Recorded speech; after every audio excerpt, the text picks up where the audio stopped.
In this video we'll briefly discuss the drug, Diazepam.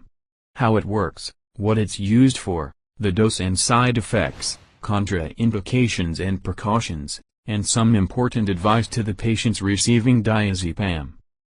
Diazepam is an anxiolytic, sedative, anticonvulsant and muscle relaxant. It is one of the oldest and most commercially successful benzodiazepines. It is known commercially as Valium and Diazepam. It is available as tablets in concentrations of 2, 5 and 10 milligrams, and also available as oral solution and injection. So how it works? It potentiates the action of GABA, which is an inhibitory neurotransmitter, resulting in increased neural inhibition, and CNS depression, especially in limbic system and reticular formation. It is used in management of anxiety disorders.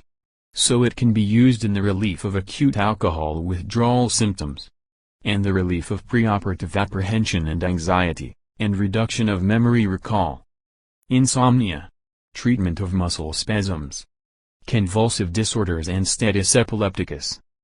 And sometimes it is used in the treatment of irritable bowel syndrome, and the relief of panic attack. The usual oral dose for adults is 5 to 15 milligrams per day, in 3 divided doses. Let's now talk about side effects and precautions. Diazepam may cause feeling of inebriation, drowsiness, so should be administered with caution when driving or operating machinery. Overdose may lead to motor control impairment, muscular weakness, hypotension, confusion, lethargy, respiratory depression, and coma.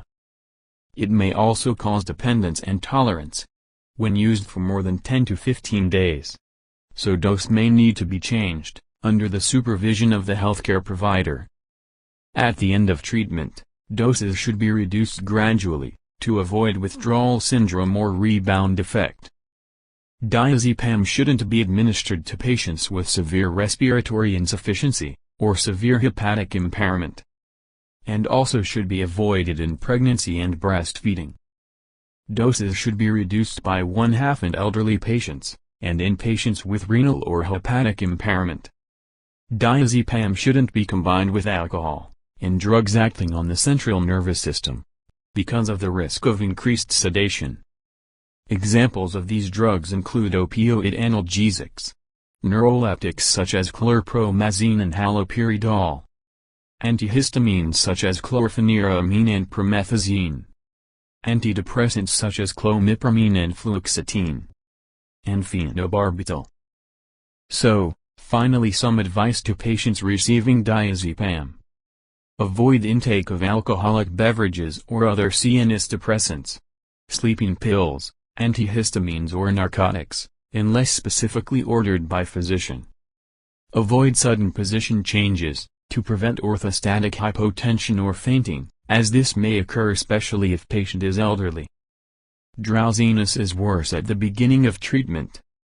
Diazepam may be habit-forming, so discuss use with your physician. Don't take Diazepam within 1 hour of antacid. Take with food or milk, to decrease gastrointestinal irritation. That's all for this video.